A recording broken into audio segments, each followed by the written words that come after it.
Good morning. This is Father Stephen Kelly from St. John's Church in Detroit, and we're continuing our series of daily morning meditations, where we generally look at one or another of the lessons that are assigned for morning or evening prayer, what is known as a daily office lectionary. Today is Wednesday, so let's take a look at the lesson that's assigned for morning prayer from St. Paul's letter to the Hebrews. We're on chapter number 2, beginning at verse number 9. But we see Jesus, who was made a little lower than the angels for the suffering of death, crowned with glory and honor, that he, by the grace of God, should taste death for every man. For it became him, for whom are all things, and by whom are all things, in bringing many sons unto glory, to make the captain of their salvation perfect through sufferings. For both he that sanctifieth, and they who are sanctified, are all of one, for which cause he is not ashamed to call them brethren, saying, I will declare thy name unto my brethren. In the midst of the church will I sing praise unto thee. And again, I will put my trust in him. And again, behold, I and the children which God hath given me. For as much then as the children are partakers of the flesh and blood, he also himself likewise took part of the same, that through death he might destroy him that had the power of death, that is, the devil, and deliver them who through fear of death were all their lifetime subject to bondage. For verily he took not on him the nature of angels, but took on him the seed of Abraham.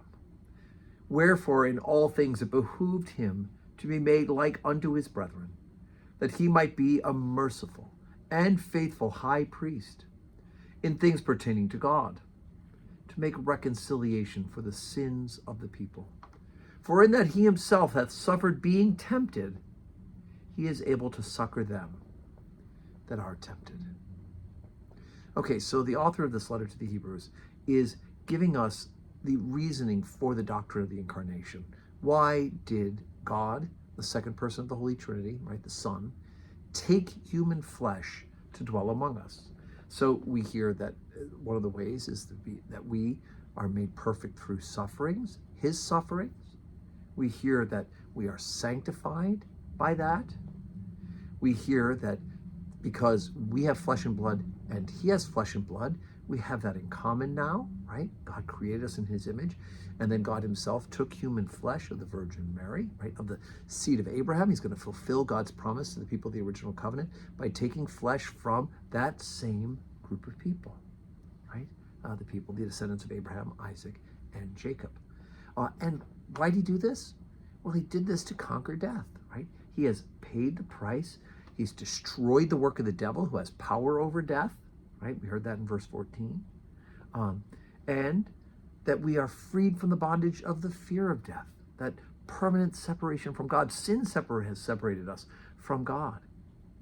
But he has now freed us from that separation, and that he took not the form of angels, but of human beings for that very reason, right? He is a faithful high priest, and the author of Hebrews will talk a little bit about how what was done in the temple by the high priest is a foretaste, a foreshadowing of what Jesus Christ would ultimately do in his own flesh. So today's Wednesday. We do have 12:15 Holy Communion today, and we have 4 p.m. evening prayer. So I do hope that you will be able to join us, to worship with us in person. If not, join us on the live stream and worship with us. Pray with us to glorify God. And let's be sure to pray for one another. And may you have a wonderful Wednesday full of blessings.